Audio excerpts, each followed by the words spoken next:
Hey everyone, and today I'll be going over how to use a VPN on your Mac, along with a few recommendations depending on what you're looking for, whether it's top-tier privacy, better streaming access, or just something that works across all your devices. And as always, you'll find links down in the description to each of the VPNs I'll cover today, along with any current discounts or coupon codes if you want to check those out. Now, setting up a VPN on macOS is actually really straightforward. You just download the VPN app like you would any other application, install it, and then log in using your credentials. Once you're in, connecting to a server is just a single click. So for example, with ExpressVPN, it's as easy as hitting the big power button and you're connected. To choose a server, you can either click one of the recommended locations or go to the list of countries and scroll until you find the one you want. Both NordVPN and Surfshark also have similar lists of server locations, so you can just look for the one you need and click to connect. Now, to make sure your VPN is connected properly, you can just use any IP checker website like whatismyipaddress.com. So if you switch from a French server to one in Dallas, your IP will update to reflect that. And that's what gives you access to region-locked sites such as US exclusive streaming services like Hulu or content that isn't normally available in your area.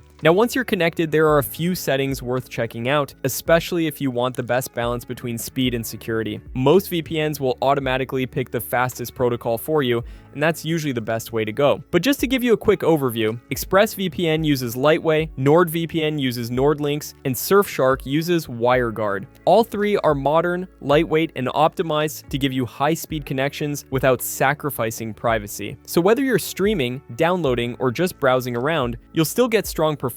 Another important setting is the kill switch. This is a simple but essential feature that cuts off your internet if the VPN drops unexpectedly. That way, your data doesn't get exposed even for a second. It's built into all three of these VPNs, so you're always covered if something goes wrong in the background. And one of the most important things to look for in a VPN, especially if privacy is a top priority, is a strict no logs policy. All three of these VPNs have that, and it's not just something they claim on their websites. Each of them has gone through independent audits to verify they don't store any of your online activity. So whether you're using a VPN for personal privacy, streaming, or even light business use, you can feel confident your data isn't being tracked or recorded. So if you're wondering which VPN might be the best fit, here's a quick breakdown based on what each one does best. Starting with ExpressVPN, this is the one I'd recommend if you want something that's fast, secure, and just really easy to use. It has one of the most proven no-logs policies out there, something that was even confirmed in a real-world legal case where one of their servers was seized but no user data was ever found.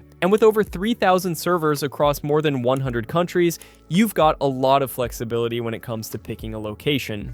You can use ExpressVPN on anywhere from 10 to 14 devices at once, depending on the plan you choose. And it supports a wide range of platforms, including routers, game consoles, and smart TVs. You also get a few nice extras like a built-in password manager and some ad and tracker blocking features. So if privacy and reliability are your top concerns, ExpressVPN is a solid choice. Next is NordVPN, which is great if you want a little more flexibility or prefer having more advanced tools to work with. Nord has over 7,800 servers across more than 160 countries, and its performance is right up there with Express, especially when using the NordLynx protocol. It also includes a ton of bonus features like Threat Protection Pro, which blocks ads and malware even when the VPN isn't active, and Double VPN or Onion over VPN if you want an extra layer of encryption. You can connect up to 10 devices at once here as well. So Nord is a great fit for anyone who wants a more feature-rich experience. And finally, Surfshark is the best pick if you're on a tighter budget or just need something that works across a lot of devices. It gives you access to over 3,200 servers in 100 countries, and unlike the others, it supports unlimited simultaneous connections, which can be a huge benefit if you have a lot of devices or want to share your account with family. It also includes several useful tools like ad blocking, a rotating IP feature, and split tunneling. And it's actually the only one of the three that currently supports split tunneling on macOS. Now, it's not quite as fast as Express or Nord, but for everyday use like streaming, browsing, or light torrenting, it performs really well. So at this point, all three VPNs do a great job covering the core essentials, things like streaming access, solid speeds, and reliable security. They've each been independently audited, they all support torrenting, and you're getting a level of privacy that's strong enough for everyday use and even more advanced situations. The main difference just comes down to what you value most. If you want the most straightforward and private VPN with the best track record for security, ExpressVPN is the top pick. If you want more features and flexibility without giving up performance, NordVPN is a really strong middle ground. And if you're looking for something affordable that still delivers the full range of core features, including unlimited device support, Surfshark is a great way to go. And just a reminder, you'll find links to each one down in the description, along with any current discounts or coupons and full reviews. So hopefully you found this guide helpful, and if you did, please leave a thumbs up, as I always appreciate that. And if you have any questions, feel free to leave those down in the comments below. I love getting to answer as many of those as I can. Otherwise, thanks so much for watching, and I'll look forward to seeing you in the next video.